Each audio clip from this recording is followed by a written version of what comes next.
Buenos días, bienvenidos a una nueva edición de Mesa UP. Hoy se celebra el Día Internacional del Migrante y una de las poblaciones extranjeras con mayor presencia en el Perú es la venezolana.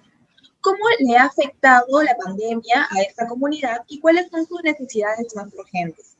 Para conversar sobre este tema nos encontramos con Marta Luces. Ella es investigadora afiliada al Centro de Investigación de la Universidad del Pacífico. Bienvenida, Marta. Gracias, Nancy. Cuéntanos, Marta, ¿cómo ha afectado la pandemia a la comunidad venezolana en el Perú? Bueno, creo que la pandemia ha sido difícil para todas las poblaciones vulnerables del Perú. Y creo que la población migrante tiene características que hacen diferentes, ¿no? Que hacen con que sea un poco más difícil a veces.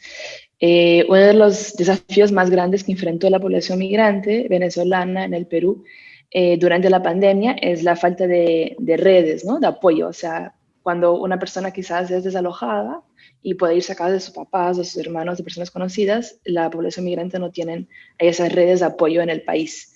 Entonces, eso creo que dificultó bastante cómo lidiaran con la cuarentena y con los desafíos que enfrentaron.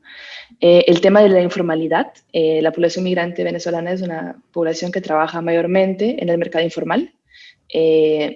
Desde el CIUP tenemos varios estudios sobre el tema. Hace 2 años y medio, casi 3 años, que estamos estudiando la población migrante en el país. Y uno de nuestros hallazgos es que hicimos una encuesta a 200 personas justo antes de la pandemia, en febrero, y era un grupo de 200 personas que habían llegado en junio de 2019. Y de esas 200 personas, el 90% trabajaba en el mercado informal. Entonces, cuando se instala la cuarentena, es muy difícil para esas personas generar ingreso, porque muchas, o sea, casi todas se quedaron sin trabajo. Y entonces, o sea, como el trabajo es tan precario y por la informalidad, no tenían ni ahorros ni tenían cómo costear los costos que tenían en esos meses.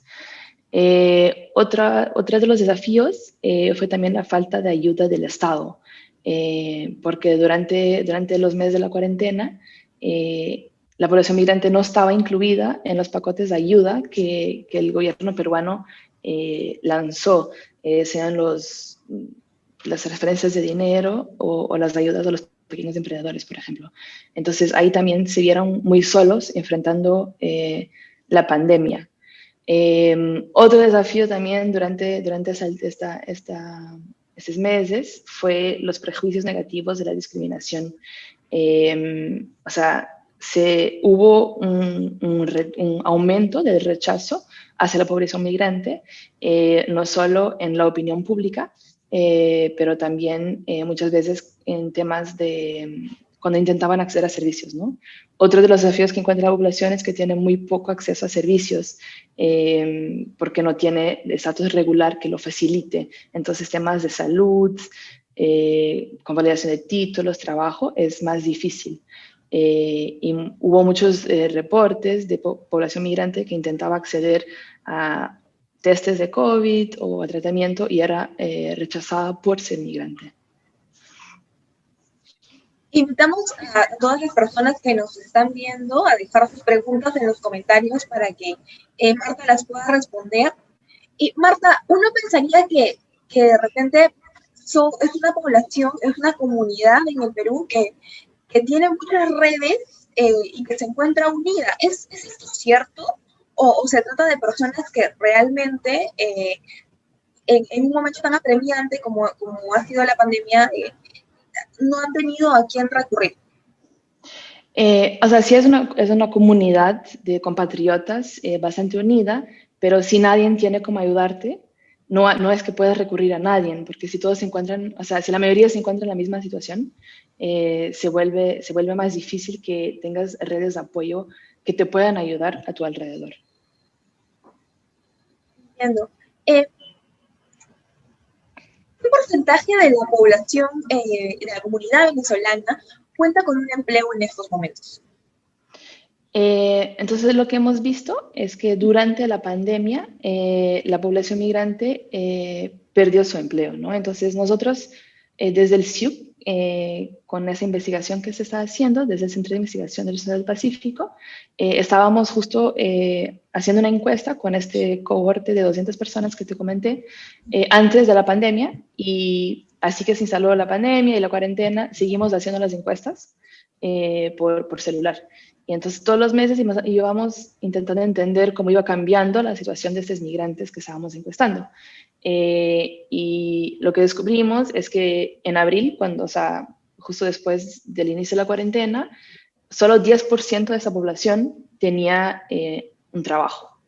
Y estos números han venido cambiando desde abril hasta julio, que fue la última vez que los encuestamos, donde ya habían como un 40%, 50% que estaba trabajando, pero el desempleo sigue bastante alto. Otros estudios conocidos por otros centros de investigación, por ejemplo, el centro de investigación que se llama CEN de Equilibrium, que hace bastantes investigaciones con el tema de los migrantes venezolanos en Perú también, reportó en una encuesta que hicieron, en un estudio que lanzaron ahora en diciembre, que durante la pandemia el 34% de los migrantes en Perú quedaron desempleados y que el 43% afirmó que sus ingresos han disminuido en más del 50% desde el inicio de la pandemia. Entonces, mismo que, claro, ya se reactivó la economía, las personas volvieron a tener empleo, hay bastante gente que sigue sin posibilidad de generar ingresos, y mismo que genere ingresos, esos son menores, ¿no? ¿La cuarentena ha frenado la ola de migración? O sea, lo que pasó es que desde junio de 2019, que con el tema de la imposición de la visa humanitaria, ya había menos personas, personas venezolanas, migrantes venezolanos, entrando al país. Y una vez se cerró la frontera, se redució la entrada regular de personas, ¿no? O sea, las personas que entran a través de un paso migratorio regular disminuyó. Lo que no significa que no sigan entrando personas por otros pasos, ¿no? Irregulares. Entonces, si hablamos de la migración regular, sí se paró porque con la cuarentena y el cierre de fronteras, se cerró la frontera de Perú, y entonces ahí dejaron de entrar personas por pasos irregulares. Y otro fenómeno que pasó, que se habló también bastante, fue los migrantes que regresaban a Venezuela, ¿no? Este camino inverso que hacían, porque las cuarentenas en los países de la región fueron muy duras, y algunos migrantes decidieron regresar a Venezuela. Pero ese número fue muy pequeño. Y en viajes muy duros, caminando, etcétera, pero fue un número muy pequeño, y lo que se ve ahora es que las personas están de nuevo saliendo de Venezuela. Hay algunos relatos ya desde Colombia que ya están de nuevo saliendo, mismo con la frontera cerrada, pasando por pasos irregulares y regresando a Colombia, ¿no? Ahora que ya se estabiliza un poco el tema del COVID y hay una reactivación económica de la región. Son viajes, como mencionas, bastante duros, son como una especie de peregrinación, caminando de regreso a su país.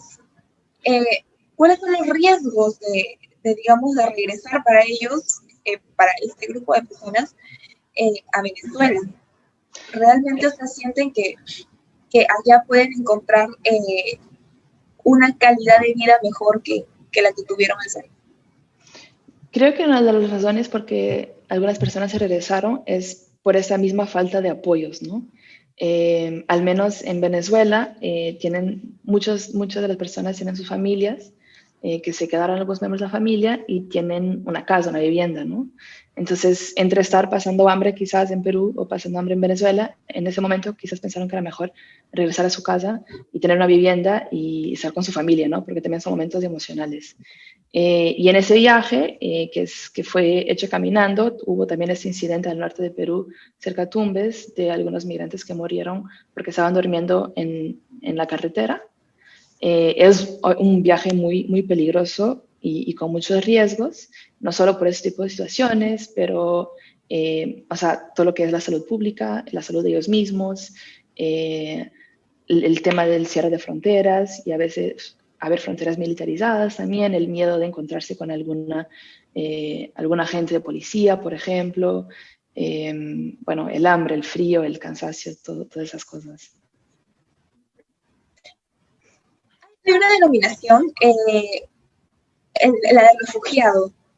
¿Por qué se debería de considerar a los migrantes venezolanos en la categoría de refugiados?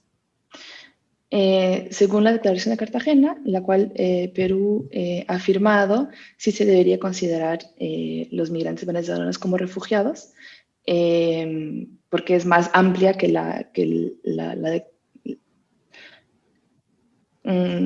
como diría, la descripción normal, la descripción de refugiado de la descripción de Cartagena es más amplia. Entonces ya abarca estas situaciones de desorden público, violencia, que son cosas que pasan en Venezuela. Y el hecho de que se pueda reconocer a las personas migrantes venezolanas como refugiadas en Perú tiene muchos vantajes para ellas por el tema de la regularización. Entonces lo que pasa es que muchas de las personas que entran a Perú piden refugio, entonces tienen una solicitud de refugio, pero esa solicitud de refugio no toma mucho tiempo siendo aprobada. Entonces hay mucha gente con la solicitud de refugio pendiente y teniendo la solicitud de refugio solo, los derechos que tienen son menores que los derechos que tendrían si es que su solicitud es aprobada y pueden acceder a un carnet de extranjería. ¿Cuáles son estos derechos? Por ejemplo, el tema de salud. Una persona para acceder al SIS solo puede hacerlo si tiene un carnet de extranjería, ¿no? No lo puede hacer si tiene una solicitud de refugio. Entonces, aún más durante el COVID, es muy importante poder acceder a estos servicios públicos. Y con alguien que tiene una solicitud de refugio, no puede hacerlo. El mismo va, por ejemplo, para un trabajo formal. O sea, el trabajo puedes acceder con la solicitud de refugio, pero muchas veces los empleadores no lo ecuacionan como si fuera un estatus regular, válido y que permita tener un contrato, mismo que en la ley sí lo permite, ¿no? Finalmente, Marta, ¿cómo puede, digamos, el Estado peruano apoyar a esta comunidad? O sea, ¿cómo puede? Porque también, digamos, tener una gran población como es la que representa la comunidad venezolana en su territorio desprende cierta responsabilidad. ¿Cómo de alguna manera hacerse cargo de esta población? Creo que una de las soluciones más importantes es el tema de la regularización. Al regularizar y visibilizar a esa población, se puede aprovechar el potencial que la población tiene. Es una población educada, es una población que viene a trabajar, es una oportunidad para el país de muchos sentidos, y poder regularizarla y darle los acceso a los servicios públicos es algo positivo para el país y también para la población. En otro sentido, también el poder regularizar y, o sea, tener esa apertura facilita la entrada de las personas que no tienen que entrar irregulares. Y que, o sea, entrando irregular ya los pone de por sí en una situación muy vulnerable. Y creo que es pensar en la migración como una oportunidad, ¿no? O sea, si es que vienen personas al país que tienen calificaciones y que están dispuestas a contribuir a integrarse, que es otra cosa que se debería apostar desde la integración de la población migrante, el gobierno debería tomar pasos en ese sentido. Marta, muchas gracias por acompañarnos, y a las personas que han estado con nosotros durante este mes, los invitamos a que nos sigan en las redes sociales de la Universidad del Pacífico. Hasta una siguiente oportunidad. Gracias.